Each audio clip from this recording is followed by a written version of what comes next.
And welcome to a screen class. This is Ben from the photography team.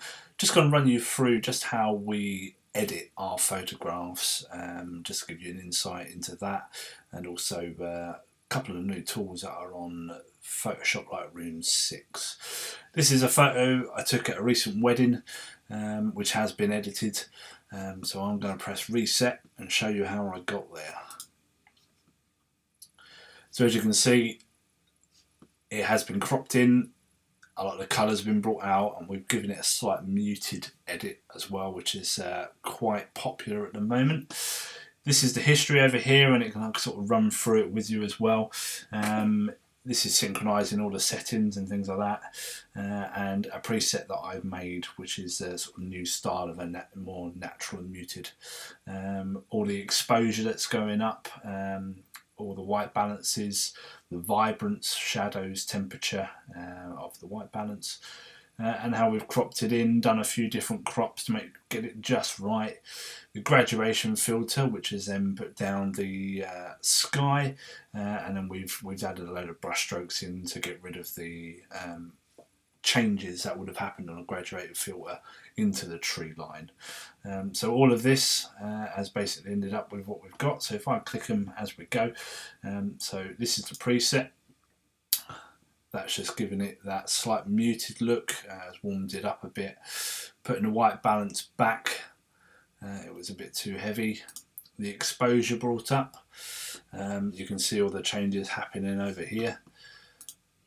The vibrance, that's also been brought up again. The shadows brought out. The temperature has then been corrected again to something that's a bit better. The crop angle and all the different crops, to the point we've then added the graduated filter at the top, the exposure for the filter, adjustment for that exposure, and then the colour temperature to give that blue sky back in. Bit of contrast added, and then this adds in the different brush strokes. As you can see, it takes out the trees that were in that filter. Another graduated filter, this time it came from the bottom, just to add a bit of clarity into the planks of wood. Again, I'll just click all the way through these, and hopefully you can then see step by step exactly the different changes we went through to be able to get this image all the way through to there. I won't go through the converting to black and white, and that's when it was exported. So hopefully that'll give you an idea of the steps that are taken. You can see the exposure's gone up a bit of contrast, highlights come down, shadows have gone up, whites have gone down, and the blacks have stayed where they are. Quite often I will down the highlights and the whites. Clarity's gone up, vibrance has gone up, and we've desaturated it a bit to give it that sort of modern muted look. And the tone curve, this is the blacks area here, this has gone up, can give it a slight grey tinge, so I normally bring the middle back down a bit to try and mute it back down. This is the hue and saturation and luminance. With this you can use these sliders to sort of bring out blues, tint down greens and things like that.